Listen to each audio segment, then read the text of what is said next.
I bought this Lanera Foundation to review for a couple of my friends, so let's check it out. First of all, you're supposed to shake it well. Now, their website is marketing mostly to mature women. What it says is that it targets fine lines and wrinkles, dark circles, and age spots.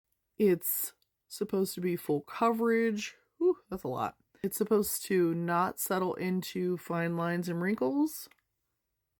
And it's supposed to be an all-natural look. Actually, I don't think I'm going to do it on this side. I think I'm going to take that off. I'm just going to do one side, and we're going to see how that looks. Of course, I put way too much on there. That is definitely full coverage. Now, I've got the wrong color, but we're going to make this work.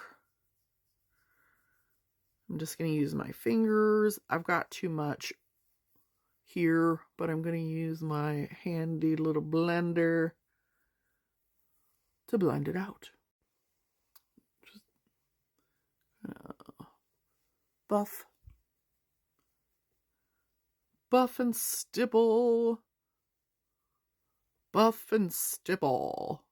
It's important to know that I am not wearing a primer because I really want to see how this works all on its own.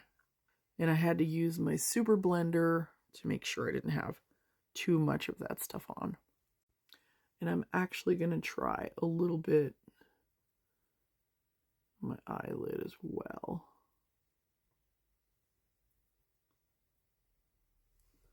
Super blend.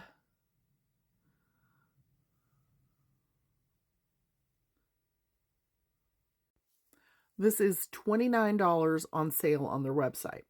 When I was putting this on, I thought, man, I feel like I've felt something that feels just like this before. So here's what I found. Let's try this other mystery foundation that I can't even... I feel like this is having a baby. Oh my God, it finally came out. It finally came out. It was worse than Dr. Pimple Popper. All right, so let's try this mystery foundation on the other side. Just like that. I'm going to use a different brush.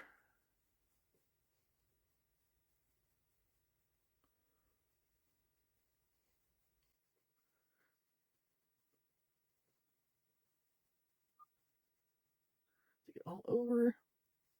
Let's put a little bit on my lid, just so we're matchy-matchy. Let's blend this side to remove any excess, just like I did on the other one, to be perfectly fair. I've looked at this close up in my 10x mirror, and I feel like there's zero difference between one side and the other, except for the color. They seem identical to me. So here's the exciting part. This side is Lanera for $29. This side is Maybelline Superstay 30-Hour Foundation for $13. So there's that. And honestly, I think they're both great foundations if you have oily, prone skin. So let's see if their claims are right. They said it was a full coverage foundation, which it totally is. They also said it doesn't settle into wrinkles, which I can tell you, unless you put way too much on, this does not settle into wrinkles. They said it hides age spots and blemishes. It definitely does. And they said it's an all-natural look. That's where I might differ a little bit. I don't know that I would consider this an all-natural look. My natural look is going to be a lot lighter than this. Now remember, I did not wear either of these with a primer, and it really looks nice without a primer. So if you're going to try this, try it without a primer first. If it looks good, then you can skip the primer. Would I recommend this to anyone? Absolutely. Because I do recommend the Maybelline Superstay to people who have more oily prone skin, especially in the summertime where they want something to stay on for a long time and they don't want to sweat it off and they still want that good coverage. So absolutely. I hope this helped and I hope you enjoyed my review.